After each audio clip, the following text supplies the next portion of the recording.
This is just a chart that we use internally. It's a bigger breakdown, if you like, of that retail numbers, and you probably can't see it there, but if you're in household goods and clothing and footwear, you're getting some really negative numbers. So that -10 or -15 in net balance becomes -60 when you come into the clothing and footwear bit, and the blue line there is where it was in December, November. So what we're seeing is quite a further deterioration in the consumer space. I should say, before someone asks me the question, we do not see that as internet driven. We see the internet essentially as eating some of their lunch, but it's been doing that for quite a while. And the total spend on internet offshore, on our book anyway, is something like 1.5% of the total spend. And it's been going at the same rate all year. It's more the consumer is now basically pulling back. You might say the retailers didn't help themselves very much by saying that it was the internet and telling everybody which websites to go to. So now everybody goes to those websites, so it's not helped. But broadly what I'm saying is the consumer fundamentally is nervous. The other area that you see slowdown or reassessments, these are expectations for house prices. The blue lines are where they were this time last year. The red and the sort of gold was in the middle of the year, and the green sort of colours were where they were at the end of the year. And I should emphasise that is prior to the floods. So what you're seeing is quite a huge overbuild in South East Queensland and a very weak property market, which has also caused a lot of problems in terms of Queensland. If I use Queensland as an illustration of the problems that we have prior to the floods in terms of the multi-speed, the north was in serious trouble, Cairns, that sort of area, because the high Australian dollar, and secondly it was raining a lot, so people weren't going. The middle of Queensland was coal, that was doing great. South East Queensland, basically a very bad property market. Something like 1 in 4 apartments in the Gold Coast we think are vacant. And so the clearance rates in Sydney, Melbourne, sort of 50, 60% sort of thing in Brisbane prior to the floods, 10 to 15. And so that has a real effect in wealth. Going forward, our view on house prices are essentially that they're going to go sideways and then increase a little bit. They're not going to probably increase in Queensland in the short term, given the dynamics. The other thing I'd say on the right-hand side when we look at consumption, and that's just running some models we run, we see consumption weakening a bit in the next 6 months because of the floods. But once you get beyond that, it goes back to something like 3%. 3% by historical standards is actually pretty weak. So what we see in the consumer land is a consumer that will continue to basically, I won't say be scared, but to be cautious. This is where we come into the optimistic side, where we're looking at energy prices on the left-hand side and our expectations for going forward. I've sort of given up. For the last 4 years, I've been forecasting commodity prices go down. This year, I'm forecasting they're going up, mainly because the contracts have just been changed, so they are going up. And then where are we on our terms of trade? And I think everybody knows about the terms of trade and the implications of what that does. My sort of brief assumption or summary measure is the change in the terms of trade associated with those changing commodity prices adds about $50 billion of additional income to the Australian economy. And that flows through. It takes about 12 months to flow through, but it's coming through. So talk about currency.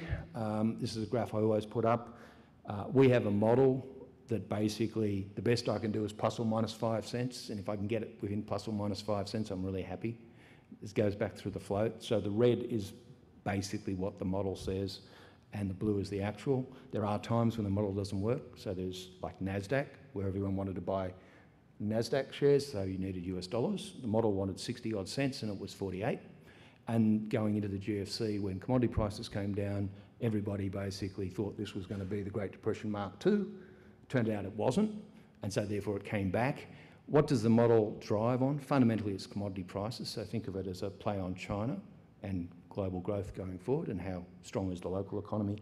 Model says 95 cents plus or minus 5.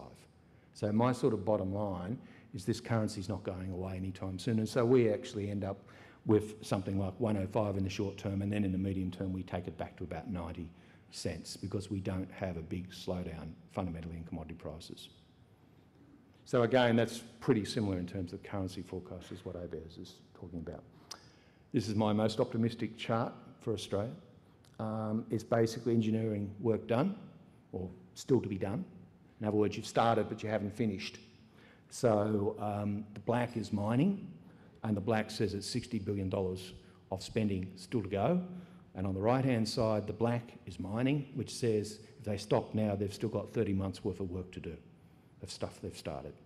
So that essentially says mining by itself adds 0.5% to GDP. So when we look at the Australian outlook, what we see is a consumer that will recover.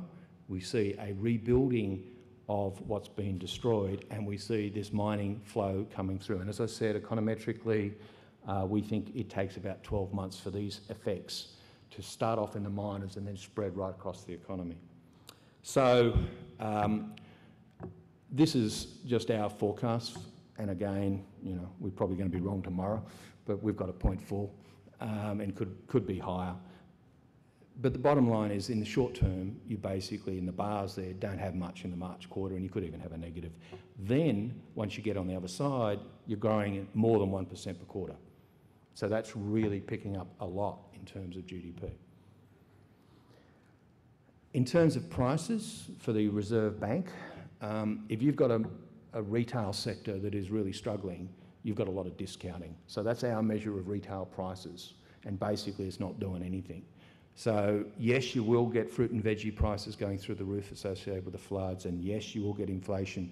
Our headline inflation number gets close to 4, but the core is more like 2 3/4.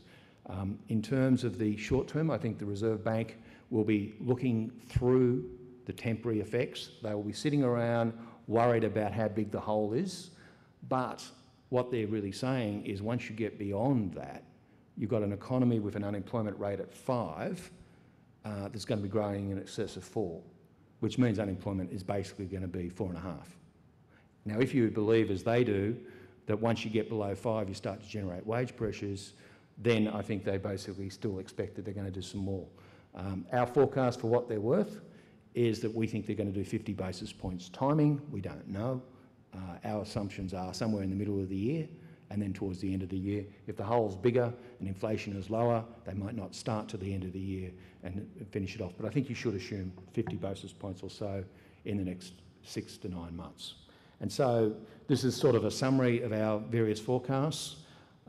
If you look at the extreme right-hand side, that gives you annual 2012. So it sort of gives you a feel for where you are post the floods, because the floods numbers are going to be quite weak because you've got very little growth in the first part of this year.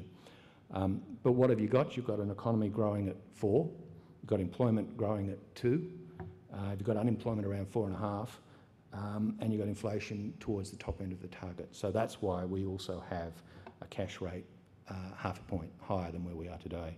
So my sort of overall summary is that I think the outlook in Australia is still extremely good. I think the world economy is quite encouraging, but you're going to have some ups and downs in terms of the aggregate levels of growth associated with the floods and the cyclones.